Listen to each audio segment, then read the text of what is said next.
अस्सलाम वालेकुम students, welcome to my channel KH online academy.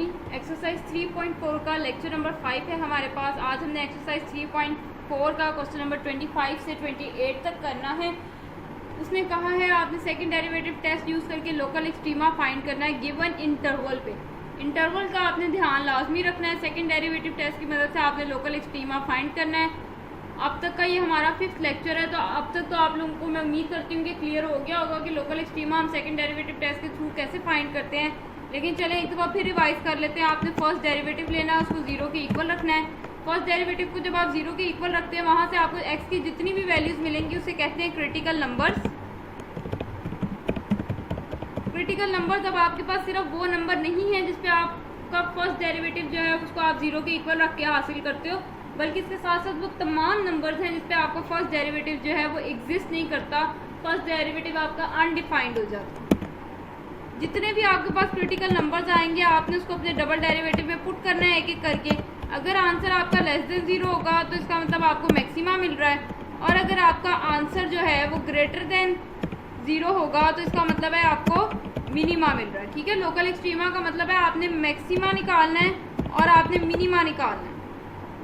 तो अगर आपका डबल डेरिवेटिव का आंसर पॉजिटिव आया तो आपको मिनिमा मिलेगा, और अगर आपके डबल डेरिवेटिव का आंसर नेगेटिव आया तो आपको मैक्सिमा मिलेगा। तो चलें जी स्टार्ट करते हैं। ये आपने बस पॉइंट ज़हन में रखने हैं। फर्स्ट डेरिवेटिव लेना है, उसको 0 के इक्वल रख लेना है। वहाँ से आपके पास क्रिटिकल नंबर्स आ जाएंगे, उन नंबर्स को आपने डबल डेरिवेटिव में पुट कर देना है। तो देखें जी एफ ऑफ एक्स आपके पास है सीकेंट 1/2x। इसका आपको डेरिवेटिव चाहिए। आपको पता है कि जब आप सीकेंट x का डेरिवेटिव लेते हो तो वो आपके पास आता है सीकेंट x tan x। यहाँ पे आपके पास x की जगह पे 1/2 लिखा हुआ है। ठीक है, x की जगह पे 1/2 लिखा हुआ है, तो यहाँ पे भी x की जगह पे 1/2 आ जाएगा, 1/2 आ जाएगा। ठीक है, सीकेंट x का डेरिवेटिव होता है secant x into tan x। इसी तरह सीकेंट 1/2x का डेरिवेटिव हो जाएगा secant 1/2x into tan 1/2x। और आगे जब आप एंगल का डेरिवेटिव लोगे तो ये आपके पास आ जाएगा 1/2। आगे जब आप एंगल का डेरिवेटिव लोगे विद रिस्पेक्ट टू x तो वो आपके पास आ जाएगा 1/2। सीकेंट आपके पास होता है 1/cos। ये 1/2x का क्या मतलब है, x1 x/2। ठीक है, ये सीकेंट x/2 है। सीकेंट 1/2x का क्या मतलब है कि ये सीकेंट x/2 है। इसी तरह tan 1/2x का क्या मतलब है कि ये आपके पास tan x/2 है। अब सीकेंट आपको पता है 1/cos होता है, tan आपके पास sin cos होता है, और साथ ये आपके पास 1/2 लिखा हुआ है। ठीक हो गया।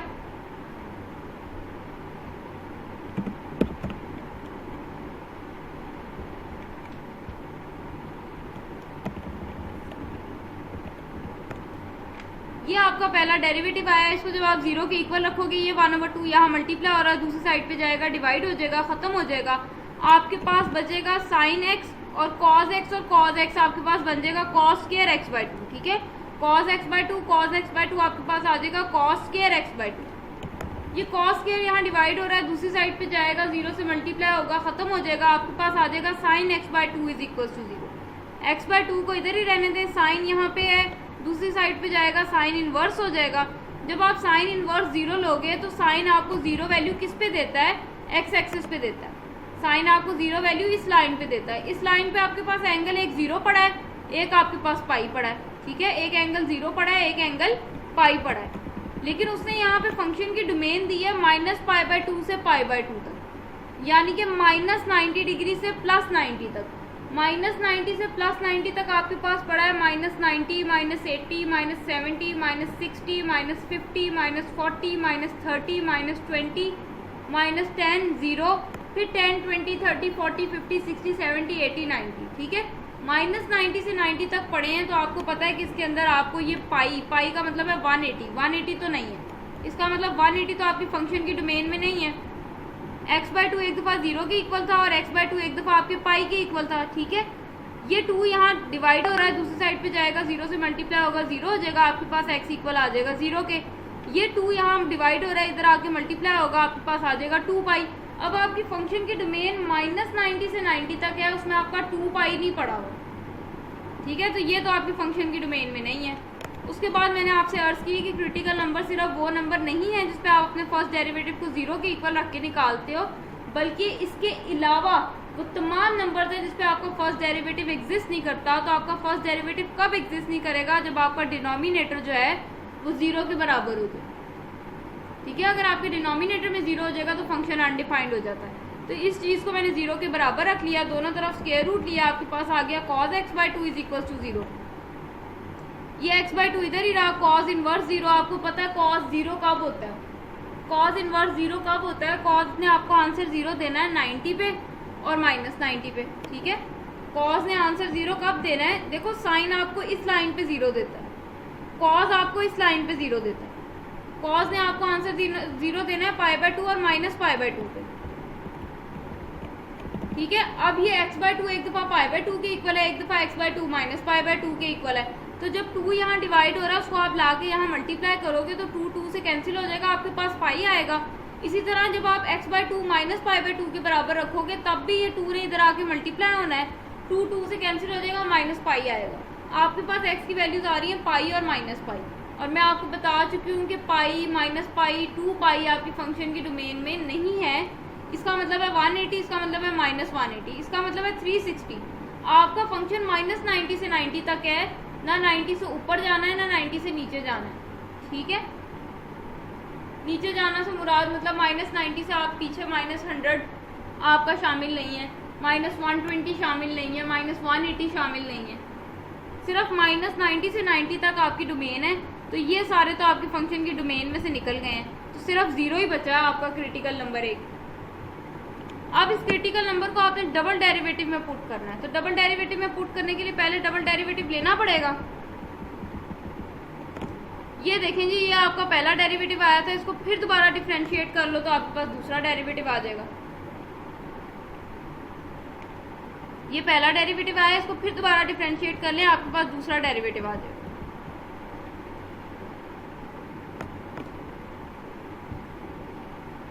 आपके पास पहला डेरिवेटिव आया था sin x/2 over cos square x/2। ठीक है, ये न्यूमरेटर मैंने ऊपर लिखा है, डिनोमिनेटर नीचे लिख दिया, क्योंकि अगर मैं यहाँ पे लाइन डाल के आगे लिखूंगी तो कंफ्यूजन हो जाएगी।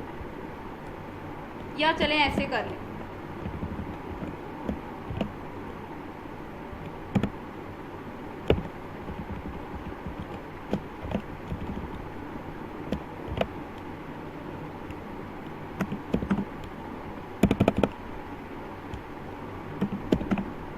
आपके पास पहला डेरिवेटिव था 1/2 sin x/2 over cos square x/2।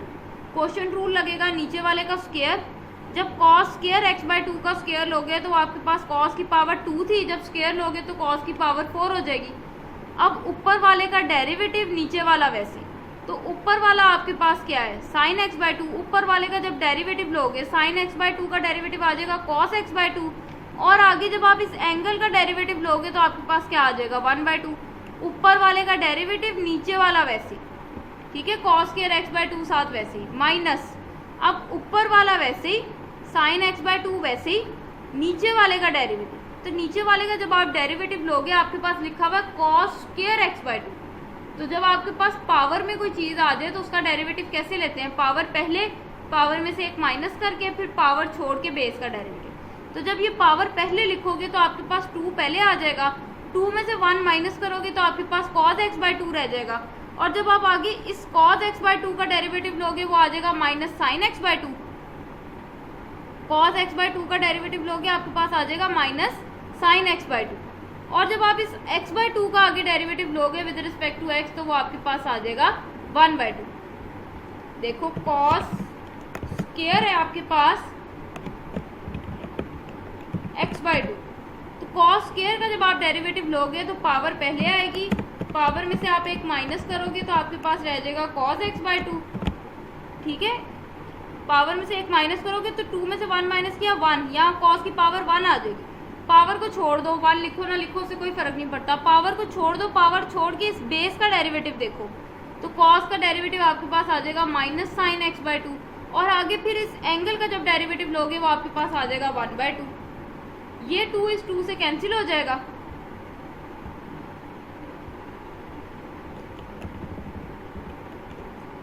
ये cos की पावर 4x/2 मैंने साइड पे कर लिया। अंदर मेरे पास बचा 1/2 cos x/2 और cos स्क्वायर x/2 आपके पास आ जाएगा cos की power 3x/2 minus minus plus sin x/2 और sin x/2 sin square x/2 और साथ मेरे पास आ जाएगा cos x/2।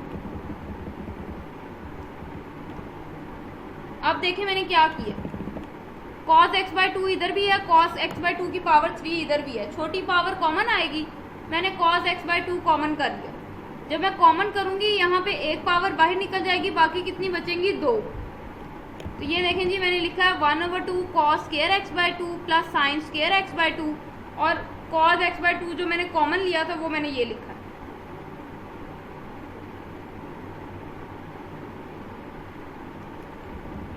अब आप आगे देखें कि cos x/2 की यहाँ एक पावर है, यहाँ 4 पावर्स हैं, एक पावर कैंसिल हो जाएगी तो आपके पास नीचे कितनी बच जाएंगी, cos की पावर 3x/2 बच जाएगा।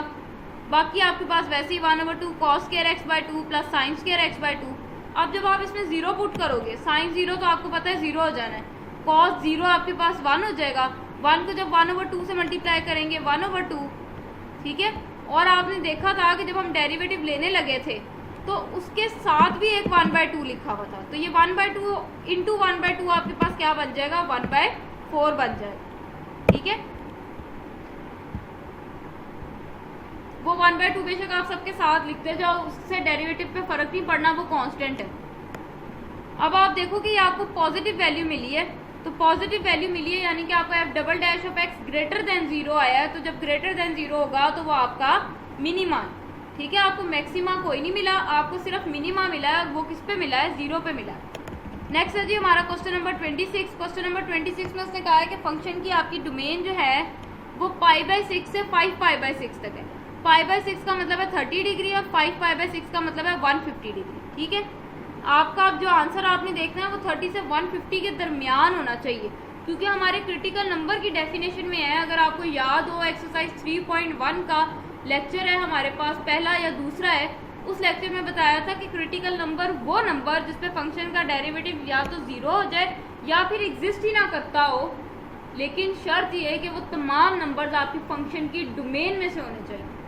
जैसे आपने ऊपर देखा कि हमारा 2π, पाई और -π फंक्शन की डोमेन में नहीं था, इसलिए मैंने उसको अपना क्रिटिकल नंबर नहीं माना, क्योंकि मेरे क्रिटिकल नंबर की डेफिनेशन में है कि क्रिटिकल नंबर वो नंबर है जो मेरे फंक्शन की डोमेन में से हो, ठीक है जी। तो आप देखें पहला डेरिवेटिव लेने लगी हूँ, cot स्क्वायर x का पावर पहले आएगी, पावर में से 1 माइनस कर दिया, ठीक है। अब आगे पावर छोड़ के आपने इस cot x का डेरिवेटिव लेना है, तो cot x का डेरिवेटिव आपके पास क्या होता है, माइनस कोसेकेंट स्क्वायर x होता है। ये 2 वैसे ही cot x का डेरिवेटिव आपके पास क्या हो जाएगा, माइनस कोसेकेंट स्क्वायर x हो जाएगा। ये 2 माइनस कोसेकेंट स्क्वायर x, 2 और कोसेकेंट स्क्वायर x, मैंने -2 कोसेकेंट स्क्वायर x कॉमन कर लिया, ये भी बाहर चला गया, ये भी बाहर चला गया, अंदर आपके पास बचा cot x प्लस ये दोनों चीज़ें भी बाहर चली गई, अंदर आपके पास बचा 1। फर्स्ट डेरिवेटिव को 0 के इक्वल रखा, आपके पास आ गया -2 cosecant square x into cot x plus 1 is equal to 0। दो टर्म्स मल्टीप्लाई और ये आंसर 0 है, इसका मतलब है एक दफ़ा आपके पास पहली इक्वल टू 0 होनी है, एक दफ़ा आपके पास दूसरी इक्वल टू 0 होनी है। 1 यहाँ प्लस हो रहा है, इधर आएगा माइनस हो जाएगा। cot जब आप दूसरी साइड पे शिफ्ट करोगे आपके पास cot इनवर्स -1 हो जाएगा। cot आपको पता है कि 1/10 होता है, तो cot इनवर्स भी आपके पास 1/10 इनवर्स हो जाएगा, ठीक है। अब ये tan इनवर्स को जब मैं ऊपर लेके जाऊंगी तो इसकी पावर क्या आ जाएगी, नेगेटिव हो जाएगी।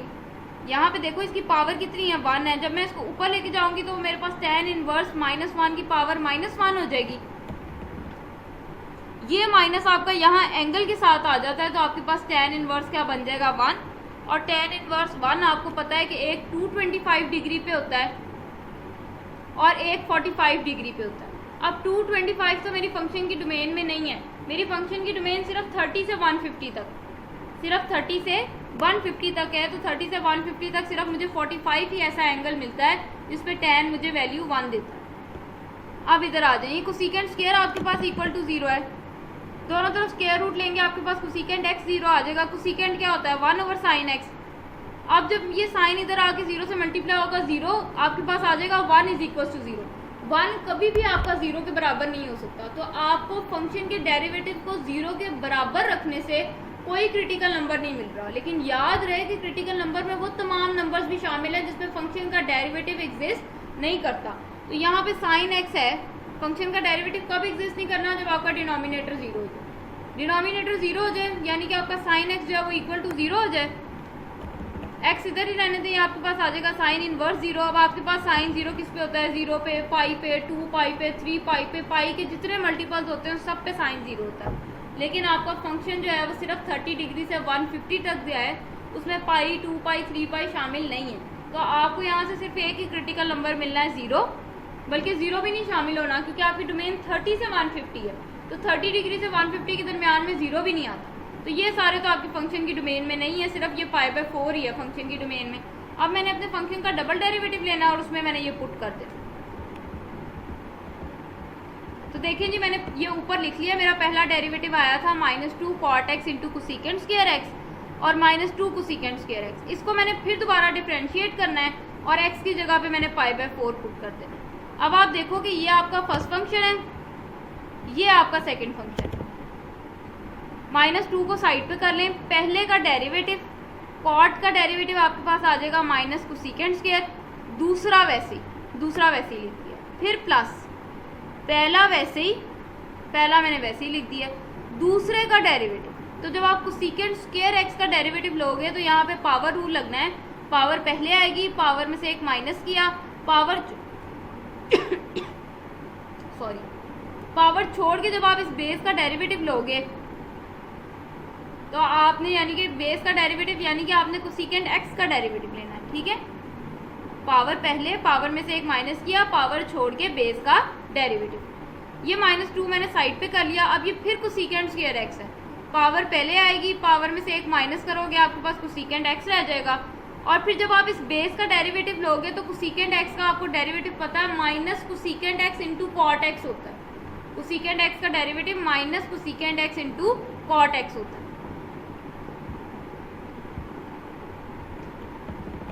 अब ये कोसेकेंट स्क्वायर और कोसेकेंट स्क्वायर कोसेकेंट की पावर 4 आ गई। ये कॉट x है, ये कोसेकेंट x है, साथ 2 लिखा हुआ है तो मैंने लिख दिया 2 cosecant x into cot x। और कोसेकेंट x का डेरिवेटिव आपके पास क्या होता है, minus cosecant x into cot x। ये आपके पास माइनस और माइनस प्लस हो जाएगा, 2 2 4, एक कोसेकेंट ये पड़ा है, एक कोसेकेंट ये पड़ा है, आपके पास बन जाएगा cosecant square x into cot x।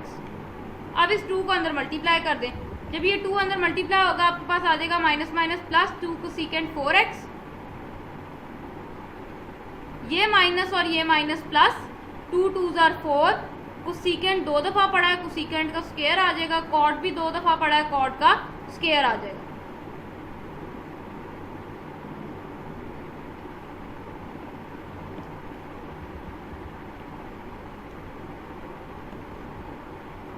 और आगे आपके पास ये भी आना है, आगे क्या आना है, +4 cosecant square x into cot x। ठीक हो गया।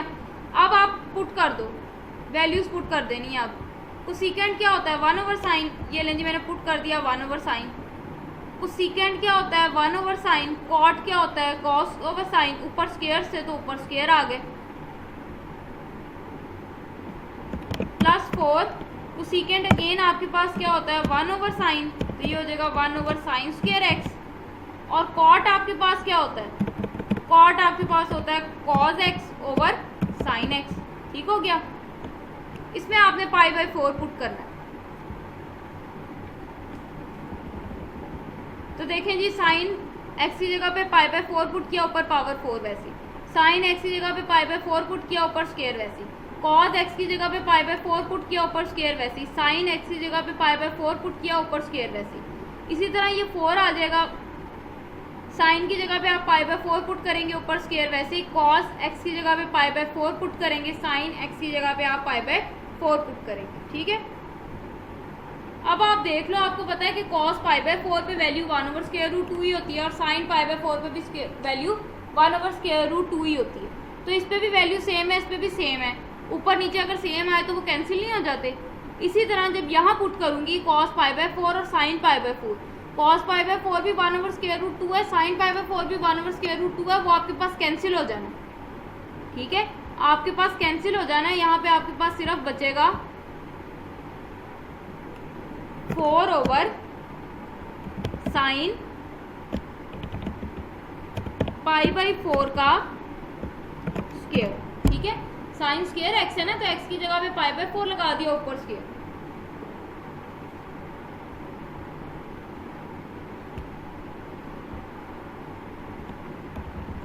आपको पता है कि साइन π/4 1/√2 होता है, इसी तरह साइन π/4 1/√2 होता है। ये दोनों चीजें तो आपको बता दी, कैंसिल हो जाएंगी। ये भी आपके पास वही बन रहा है 4/sin π/4 का स्क्वायर। ठीक है, 4/sin π/4 का स्क्वायर, ये भी वही बन रहा है। तो ये 4 और ये 4 आपके पास टोटल कितने हो जाएंगे, 8 हो जाएंगे। समझ रहे हैं मेरी बात? देखें, ये आपके पास आ रहा है 4 1 4/sin स्क्वायर x। ठीक है, ये भी ये तो आपके पास cos स्क्वायर में जब π/4 पुट करोगे, साइन में π/4 पुट करोगे, वैल्यू सेम आनी है, ये दोनों चीजें कैंसिल हो जाएंगी। यहाँ से आपके पास बचेगा 4/sin स्क्वायर x। तो यहाँ से भी आपके पास ये cot का मतलब है cos/sin, जब cos π/4 और sin π/4 पुट करेंगे, दोनों पे वैल्यू सेम आनी है, कैंसिल हो जाएंगे।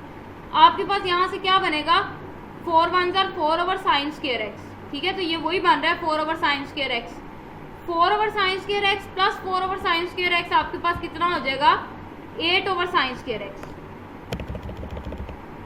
ठीक है, यहाँ 4 की जगह क्या बन जाएगा, 8 बन जाएगा।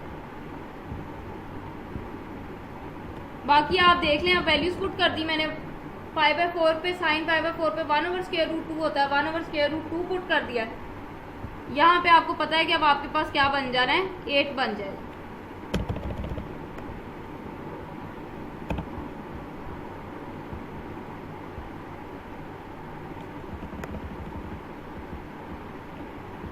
ये देखो मैंने क्या लिखा है इसको, √2 का मतलब है पावर 1/2, √2 का मतलब है पावर 1/2। ठीक है, 1/, आप देख सकते हैं, इसको थोड़ा सा मैं जूम आउट कर देती हूँ ताकि आपको देखने में आसानी हो।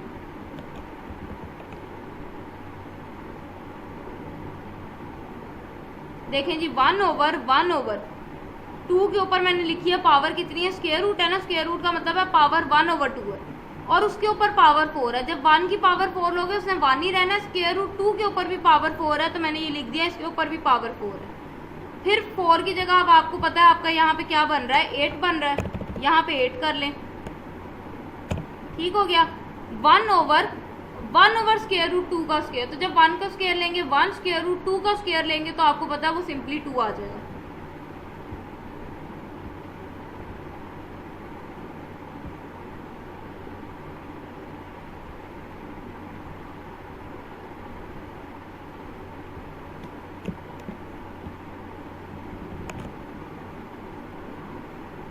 अब आप देखो, 2 के ऊपर पावर 1/2 है, उसके ऊपर पावर 4 है, तो ये 2 1 2 2 2 4 हो जाएगा, यानी कि 2 का सिर्फ स्क्वायर बचेगा। तो 2 का स्क्वायर क्या होता है, 4। यहाँ से ये 2 आपका डिनोमिनेटर के डिनोमिनेटर में आ रहा है, ये न्यूमिनेटर में चला जाएगा। 8 पहले से पड़ा है, यहाँ पे पहले से क्या पड़ा है आपके पास, 8 पड़ा है, और 2 ऊपर आ जाएगा। ठीक है, यहाँ पे आपके पास 8 पड़ा है, 2 आपके पास ऊपर आ जाएगा। इसी तरह ये 4 ऊपर चला जाएगा, आपके पास 4 2 8, 8 प्लस 8, 4 2 8, 8 प्लस 8 2 16। आपके पास क्या बन जाएगा, ये बन जाएगा 8 प्लस 16। तो 8 प्लस 16 आपके पास 24 होता है, और 24 आपको पता है आपका ग्रेटर देन 0 है।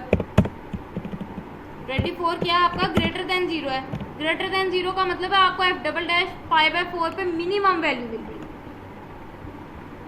नेक्स्ट है जी हमारा क्वेश्चन नंबर 27। तो देखें जी, क्वेश्चन नंबर 27 में उसने रेंज दिया -60 से 60 डिग्री तक, और उसने कहा है f(x) आपके पास है 2 tan x - tan square x। 2 वैसे ही tan का डेरिवेटिव आपको पता है सीकेंट स्क्वायर होता है। इसी तरह यहाँ पे जब आप पावर रूल लगाओगे, पावर पहले आएगी, पावर में से एक माइनस करोगे, पावर छोड़ के जब आप इस tan x का डेरिवेटिव लोगे, तो आपको पता है tan x का डेरिवेटिव अगेन आपके पास सीकेंट स्क्वायर x आ जाएगा। 2 सीकेंट स्क्वायर x इधर भी पड़ा है, 2 और सीकेंट स्क्वायर x इधर भी पड़ा है। 2 सीकेंट स्क्वायर x को मैंने बाहर निकाल लिया, अंदर मेरे पास रह गया 1 - tan x। ये दो टर्म्स मल्टीप्लाई हो रही है, आंसर 0 है। इसका मतलब एक दफ़ा आपके पास पहली इक्वल टू 0 आनी है, एक दफ़ा आपके पास दूसरी इक्वल टू 0 आनी है। यहाँ से आपके पास आ जाएगा tan x माइनस में है, इधर आएगा प्लस में हो जाएगा। tan इनवर्स लेंगे 1, तो tan इनवर्स 1 आपके पास आ जाएगा 45 डिग्री। सीकेंड स्क्वायर, 2 तो यहाँ मल्टीप्लाई हो रहा है, दूसरी साइड पे जाके डिवाइड हो जाएगा। सीकेंड स्क्वायर आपके पास 1/cos स्क्वायर होता है। 1/cos स्क्वायर 0 के बराबर है। cos स्क्वायर यहाँ डिवाइड हो रहा है, दूसरी साइड पे जाएगा, मल्टीप्लाई होगा, 0 से मल्टीप्लाई होगा, खत्म हो जाएगा। अब आपके पास क्रिटिकल नंबर सिर्फ वो नंबर नहीं है जिसपे आपका फंक्शन का डेरिवेटिव 0 हो जाए, बल्कि इसके अलावा वो तमाम नंबर्स हैं जिसपे फंक्शन का डेरिवेटिव एग्जिस्ट नहीं करता। तो फंक्शन का डेरिवेटिव कब एग्जिस्ट नहीं करना? जब आपका डिनोमिनेटर 0 के इक्वल हो जाए, यानी कि आपका cos square x equal to 0 हो जाए। डिनोमिनेटर आपका cos स्क्वायर ही है ना, इसको मैंने 0 के इक्वल रख लिया, दोनों तरफ स्क्वायर रूट ले लिया। आपके पास आ गया जी cos इनवर्स 0। cos इनवर्स 0 आपके पास π/2 होता है। अब फंक्शन की डोमेन तो -60 से 60 है, उसमें 90 नहीं पड़ा हुआ, तो ये तो आपकी फंक्शन की डोमेन में से बाहर चला गया। इसका मतलब अब आपके फंक्शन में एक ही क्रिटिकल नंबर आपको मिल रहा है π/4। आपने डबल डेरिवेटिव लेना है, उसमें वो π/4 पुट कर देना है। तो देखें जी, फर्स्ट डेरिवेटिव आपके पास क्या आया था? 2 secant square x minus 2 tan x into secant square x। 2 secant square x minus 2 tan x into secant square x। आपके पास आया है 2 secant square x minus 2 tan x secant square x। ठीक है, ये आपका पहला डेरिवेटिव था। इसको फिर दोबारा डिफरेंशिएट करना है। देखें जी, 2 तो वैसे ही रहेगा। जब secant स्क्वायर x को डिफरेंशिएट करोगे, secant स्क्वायर x को जब आप डिफरेंशिएट करेंगे तो कैसे करेंगे? पावर पहले आएगी, पावर में से एक माइनस करेंगे, पावर छोड़ के जब आप इस secant x का डेरिवेटिव लेंगे तो आपको पता है secant x का डेरिवेटिव आपके पास आ जाता है secant x into tan x। तो ये आपके पास आया 2 secant x into secant x tan x, और एक 2 आपके पास ये पड़ा है, तो ये 2 2 4 आ जाएगा secant x into secant x tan x। ठीक हो गया। उसके बाद है जी -2 tan x secant square x। उसके बाद है -2 tan x secant square x। अब मैंने इसका डेरिवेटिव लेना है, तो जब मैंने इसका डेरिवेटिव लेना है तो यहाँ पे मेरा प्रोडक्ट रूल लगेगा। ये आपका पहला फंक्शन, ये आपका दूसरा फंक्शन। ठीक है, पहले का डेरिवेटिव, दूसरा वैसे ही। -2 तो साथ रहना ही रहना है। tan का डेरिवेटिव लोगे secant स्क्वायर, साथ secant स्क्वायर वैसे ही। पहले का डेरिवेटिव, दूसरा साथ वैसे ही। -2 tan का derivative secant square, tan x मेरा पहला फंक्शन है, पहले का डेरिवेटिव, दूसरा साथ वैसे ही। ठीक है, फिर -2 tan x वैसे ही। अब आपने secant स्क्वायर का डेरिवेटिव लेना है, तो ये लिखो secant स्क्वायर का, ये हम ले चुके हैं। क्या आएगा? 2 secant x आएगा, और आगे आपने इस secant x का डेरिवेटिव लेना है। तो इस secant x का जब आप आगे डेरिवेटिव लोगे और आपके पास क्या आ जाएगा? secant x into tan x। तो आपके पास क्या बन गया? 4 secant x और secant square x into tan x, -2 secant square और secant स्क्वायर आपके पास secant 4 बन जाएगा। -2 2 4 आपके पास आएगा tan x secant x, और जब secant x का डेरिवेटिव लिया आपने तो वो आ गया secant x into tan x। 4 secant square x into tan x minus 2 secant 4x minus 4 tan और tan स्क्वायर secant और secant स्क्वायर। अब आप secant को साइन और cos की शक्ल में लिख लो। secant आपको पता है 1/cos होता है, tan आपके पास sin/cos होता है, 2 वैसे ही secant आपके पास 1/cos होता है, तो cos 4x आपका डिनोमिनेटर में आ जाएगा। tan स्क्वायर आपके पास sin square over cos square होता है, secant आपके पास अगेन 1/cos स्क्वायर होता है। अब आपने क्या वैल्यू पुट करनी है? π/4।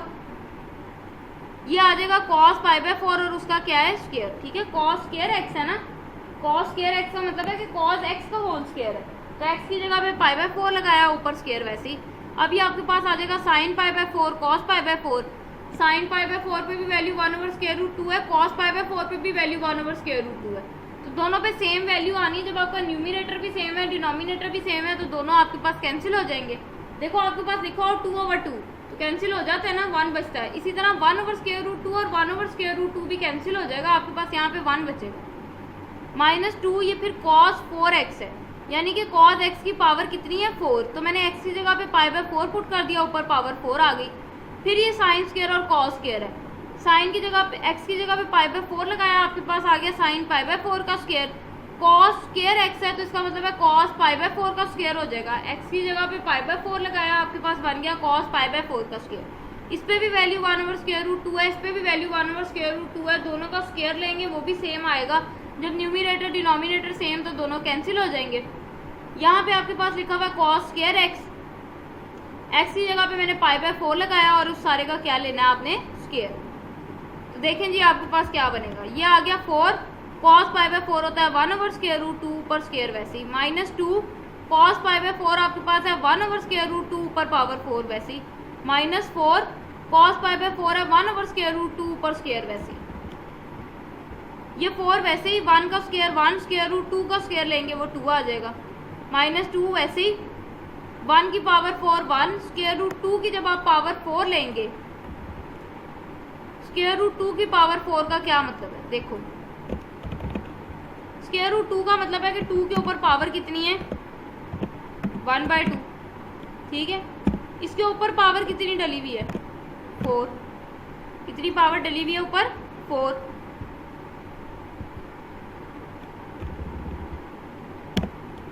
ठीक है। √2 का मतलब है 2 के ऊपर पावर 1/2 है और उसके ऊपर पावर 4 है, तो ये 2 1 2 2 2 4 हो जाएगा, तो आपके पास 2 का स्क्वायर बचेगा। इसी तरह ये भी स्क्वायर अपने स्क्वायर रूट से कैंसिल हो जाएगा, यहाँ पे भी 1/2 बचेगा। अब ये 2 आपका जब न्यूमिनेटर में जाएगा 4 2 8, 2 का स्क्वायर 4 न्यूमिनेटर में जाएगा 4 2 8, 2 न्यूमिनेटर में जाएगा 4 2 8, 8 और 8 कट जाएंगे, आपके पास -8 बच रहा है। फंक्शन की वैल्यू जो है आपके पास डबल डेरिवेटिव की वो नेगेटिव आ रही है, इसका मतलब आपको मैक्सिमम वैल्यू मिल रही है पाई बाय 4। लास्ट क्वेश्चन है जी हमारा क्वेश्चन नंबर 28। क्वेश्चन नंबर 28 है जी tan x - 2 secant x। Range आपको दी हुई है -π/4 से π/4 तक। तो tan का डेरिवेटिव आपके पास secant स्क्वायर है, secant का डेरिवेटिव आपके पास है secant x × tan x। अब इन दोनों में से secant x कॉमन आ जाएगा, secant की 2 पावर्स हैं, एक पावर आपके पास बाहर चली गई, एक अंदर आ गई, secant x बाहर चला गया, आपके पास अंदर बचा -2 tan x। फर्स्ट डेरिवेटिव को 0 के इक्वल रख लिया, अगेन 2 टर्म्स मल्टीप्लाई हो रही है, आंसर 0 है, इसका मतलब या तो आपके पास पहली इक्वल टू 0 है या फिर दूसरी इक्वल टू 0 है। सेकेंड आपके पास होता है 1/cos। अब आप देख चुके हो कि cos इधर डिवाइड हो रहा है, दूसरी साइड पे जाएगा मल्टीप्लाई होगा, 0 से मल्टीप्लाई होगा 0 हो जाएगा, आपके पास बचेगा 1 = 0। और आपको पता है कि 1 कभी भी 0 के इक्वल नहीं होता। इसका मतलब यहाँ पे पहले डेरिवेटिव को 0 के बराबर रखने से आपको कोई क्रिटिकल नंबर नहीं मिल रहा, लेकिन क्रिटिकल नंबर में वो तमाम नंबर भी शामिल हैं जिसपे आपका फर्स्ट डेरिवेटिव एग्जिस्ट नहीं करता। तो फर्स्ट डेरिवेटिव कब एग्जिस्ट नहीं करेगा, जब आपका डिनोमिनेटर 0 हो जाए। तो ये मैंने डिनोमिनेटर को 0 के इक्वल रख लिया, cos इनवर्स 0 आ जाएगा, आपके पास आ गया π/2। अब आपके फंक्शन की डोमेन देखो -45 से 45 तक है, उसमें π/2 तो पड़ा ही नहीं है, ठीक है, 90 डिग्री तो पड़ा ही नहीं है, तो ये तो आपकी फंक्शन की डोमेन में नहीं है।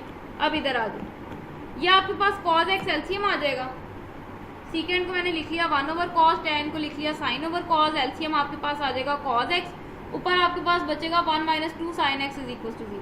अगेन cos यहाँ डिवाइड हो रहा है, दूसरी साइड पे जाएगा 0 हो जाएगा, आपके पास बचेगा 1 - 2 sin x = 0। यहाँ से आपके पास ये माइनस में है, दूसरी तरफ जाएगा प्लस में आ जाएगा, आपके पास आ जाएगा 1 = 2 sin x, 2 यहाँ मल्टीप्लाई हो रहा है, इधर आएगा डिवाइड हो जाएगा, आपके पास आ जाएगा 1/2 = sin x। साइन इनवर्स 1/2 ले लें, आपके पास साइन 1/2 30 डिग्री पे देता है, यानी कि π/6। -45 से 45 के दरमियान में आपके पास 30 डिग्री पड़ी हुई है, इसका मतलब ये आपके फंक्शन की डोमेन में शामिल है, तो आपको क्रिटिकल नंबर जो है वो π/6 मिलेगा। अब आप देखो, मैंने कहा था क्रिटिकल नंबर वो नंबर भी हैं जिसपे फंक्शन का डेरिवेटिव एग्जिस्ट ना करे। तो ये वाली चीज़ कब एग्जिस्ट नहीं करेगी, जब मेरा डिनोमिनेटर 0 हो जाए, यानी कि cos x = 0 हो जाए। तो cos x = 0 का आप केस यहाँ पे देख चुके हैं कि वहाँ से आंसर π/2 आता है और वो आपकी फंक्शन की डोमेन में शामिल नहीं है, इसलिए मैंने इसके लिए दोबारा से नहीं लिखा। अब आपके पास π/6 आया, आपने फंक्शन का डबल डेरिवेटिव लेना और उसमें π/6 को जो है वो पुट कर देना। तो देखें जी, फंक्शन का पहला डेरिवेटिव आपके पास क्या आया, पहला डेरिवेटिव आया secant square -2 secant x tan x, secant square -2 secant x tan x।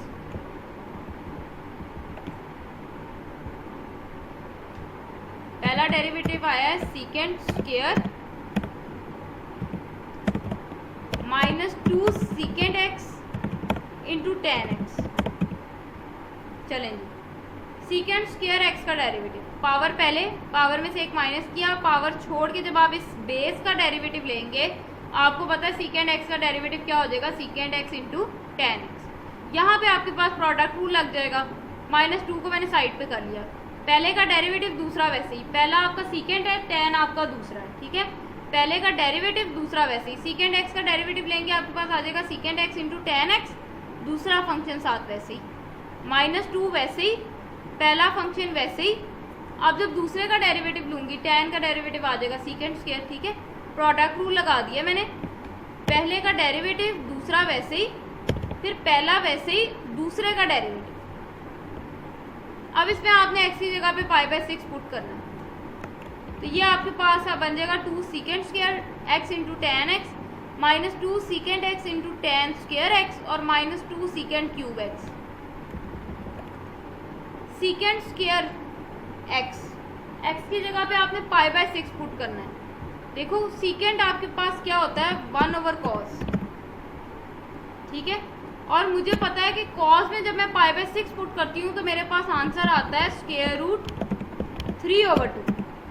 √3/2 आता है। तो सीकेंड क्या है, 1/cos है, यानी कि उसका रेसिप्रोकल है। तो cos पे आपके पास आंसर √3/2 आता है, तो सीकेंड पे क्या आ जाएगा, 2/√3 हो जाएगा, ऊपर स्क्वायर वैसे ही। और tan π/6 मेरे पास होता है 1/√3। इसी तरह सीकेंड x की जगह पे जब आप π/6 पुट करेंगे, अगेन सीकेंड आपके पास 1/cos होता है। तो अगर cos π/6 पे आपकी वैल्यू √3/2 है, तो जब उसका रेसिप्रोकल लोगे तो आपके पास सीकेंड की वैल्यू बनेगी, उसका रेसिप्रोकल आपके पास क्या आ जाएगा, 2/√3। अगेन tan स्क्वायर आपके पास 1/√3 है, tan π/6 आपके पास क्या है, 1/√3 है, इसके ऊपर स्क्वायर वैसे ही, -2 वैसे ही। सीकेंड में जब आप π/6 पुट करेंगे, आपके पास आंसर आएगा 2/√3 और ऊपर पावर 3 एज इट इज। 2 का स्क्वायर लेंगे, 4 √3 का स्क्वायर लोगे 3 आ जाएगा, 1/√3 साथ वैसे ही, 2 2 = 4, √3 आएगा। और जब इस √3 का आप स्क्वायर लोगे, √3 से कैंसिल हो जाएगा, आपके पास 3 बचेगा। 2 का क्यूब आपके पास 8 है, यहाँ 3 की पावर 1/2 थी और उसकी पावर 3 है, तो 1/2 की पावर 3 का मतलब है आपके पास 3 की पावर है 3/2। ये आपके पास आ गया 4 2 = 8, 3 × √3 -4 1 = 4, 3 × √3 -8 2 = 16, 3 की पावर 3/2। इसको मैंने लिख लिया 3 × √3।